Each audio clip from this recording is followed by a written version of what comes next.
Hello everyone, welcome to my update US gossip channel. You figured this was going to happen, but it was still fun to see everyone in total shock and Tracy go completely apoplectic.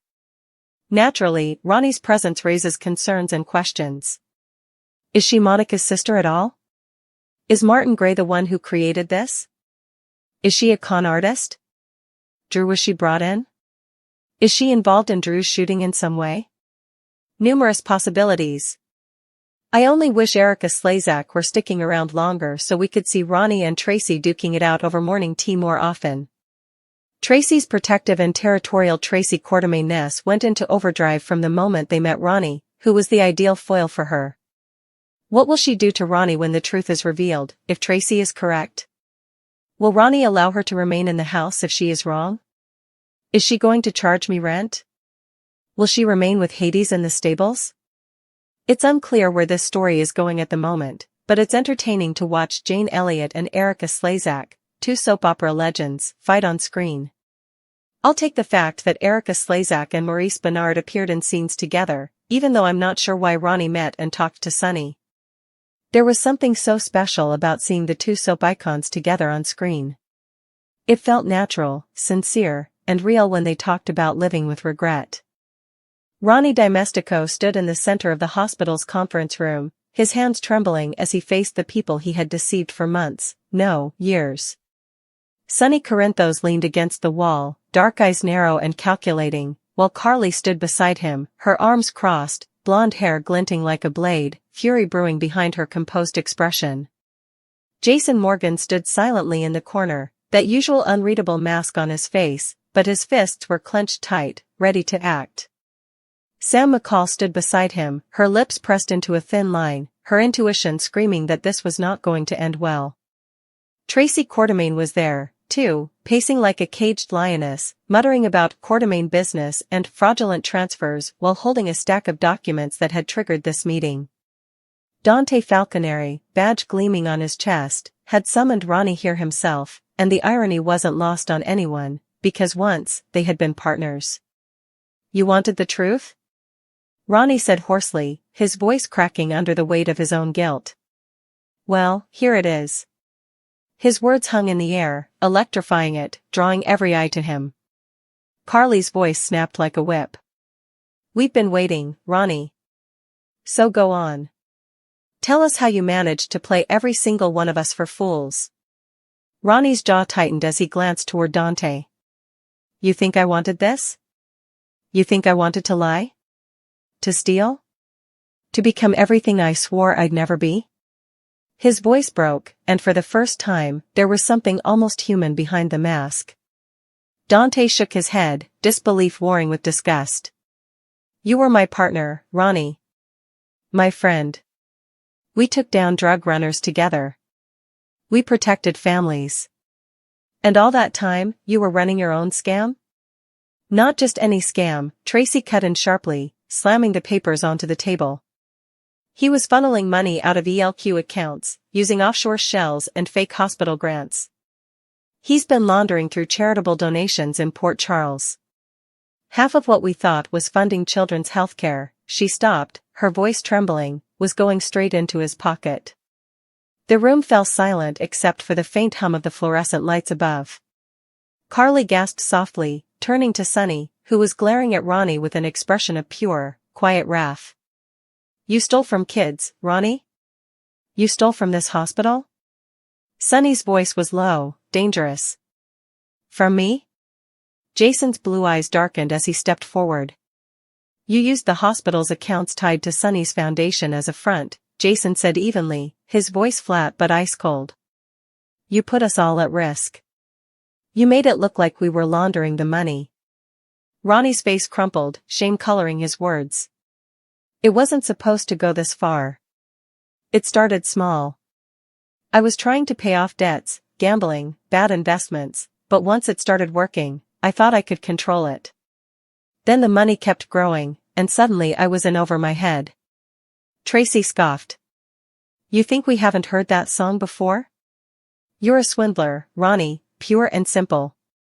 Sam folded her arms. What debts? Who were you working with? Ronnie hesitated, glancing toward Dante again, guilt clawing up his throat. It wasn't just me, he said finally. There's someone else, someone who made sure I couldn't stop even when I wanted to. Jason's tone turned lethal. Who? Sonny's glare burned through him. You better start naming names before I lose my patience. Ronnie swallowed hard, his voice barely above a whisper. Cyrus Renaud. Gasps echoed around the room. Sonny's entire body went rigid, his jaw tightening like steel. You mean to tell me that slime is still running things from behind bars? Ronnie nodded, his eyes pleading. He's got reach, Sonny. You know he does. He had people everywhere, judges, cops, even people inside this hospital. He told me if I didn't help him move the money, he'd come after my family. I didn't have a choice. You always have a choice, Dante snapped. You could have come to me. You could have come to Sonny. You could have told the truth before all this blew up. Ronnie's voice cracked. I couldn't. He made it clear. If I said a word, he'd take out my sister. Sam's eyes softened briefly, but she quickly masked it. So you decided to risk everyone else's lives instead? Carly stepped forward, her eyes blazing. You let him use this hospital, you let him make a fool of us all, and now you're standing here expecting us to pity you? No, Ronnie whispered, shaking his head. I don't want pity. I just want you to know why. Jason moved closer, his presence like a shadow of retribution. You lied to all of us.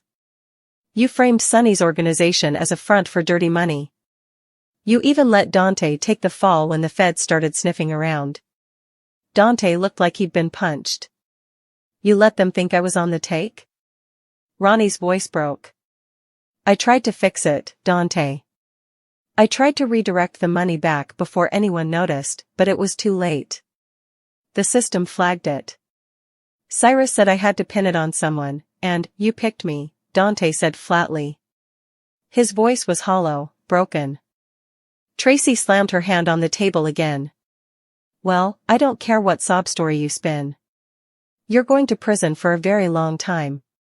No, Sonny interjected, his tone icy calm. He's not going to prison, yet. Not until he tells us everything Cyrus has planned. Everyone turned to Sonny. Carly frowned. Sonny, you can't seriously mean, Carly, Sonny said sharply, this goes deeper than Ronnie. If Cyrus has people inside the hospital, we need to know who they are. If he's still moving money through Port Charles, it's not over. Jason nodded. Ronnie's the only link we've got. Ronnie looked from face to face, the walls closing in. You don't understand, he said hoarsely. Cyrus isn't working alone. He's got someone on the inside, someone high up. Tracy's eyebrows furrowed. Inside ELQ? Inside General Hospital, Ronnie corrected. Someone feeding him intel. They've been redirecting medical shipments, altering patient records, and using forged credentials to move product through the lab. I didn't even know half of it until it was too late. Dante frowned. Who is it, Ronnie? Ronnie's eyes darted toward the door, fear flickering across his face. You're not gonna believe me. Try us, Sam said sharply. Ronnie swallowed. It's Dr. Britt Westbourne. The silence that followed was deafening. Carly blinked in disbelief. You mean the Britch? She's dead. Ronnie shook his head slowly. No. That's what Cyrus wanted everyone to think. He faked her death, moved her out of town, changed her name. She's alive, and she's the one running the medical pipeline for him. Tracy groaned. Oh, for heaven's sake. These people just don't stay dead. Sonny's jaw ticked. If that's true, Ronnie, you better have proof. Ronnie pulled a small flash drive from his pocket. Everything's here. Transfers, ledgers, fake IDs, everything. Dante took the drive cautiously. If this checks out, it'll blow open half the underworld in upstate New York. Jason's phone buzzed, and he frowned. Sonny, we've got a problem. Brick just called. There's a car tailing Max and Milo on their way to the safe house. Sonny cursed under his breath. Cyrus must already know we've got Ronnie. Carly's voice trembled slightly. Then we're sitting ducks here. No one's leaving, Sonny ordered. We stay locked down until I say otherwise. Ronnie backed toward the wall. You don't understand, Cyrus has people everywhere. If he finds out I talked, the light suddenly flickered, plunging the room into momentary darkness. Sam grabbed Jason's arm. What the hell? Emergency lights kicked on, painting everything in eerie red. A voice came over the hospital intercom, code black. Security breach. All staff report to lockdown stations. Dante pulled his gun. We need to move. Now. Sonny motioned toward the back exit. Jason, get Ronnie to the car. Sam, you stay with Carly and Tracy. What about you? Carly demanded. Sonny's grin was grim. I'm gonna make sure no one follows us out. They moved quickly through the emergency corridor, alarms blaring, nurses shouting. Ronnie's breathing came fast and ragged, panic clawing at him. He's here, Sonny. I know he is. Jason's voice was calm but clipped. Keep moving. They reached the parking lot, but as Jason went for the car keys, a black SUV screeched around the corner. Gunfire erupted, bullets sparking off the metal pillars. Jason ducked behind a car, pulling Ronnie down. Stay down.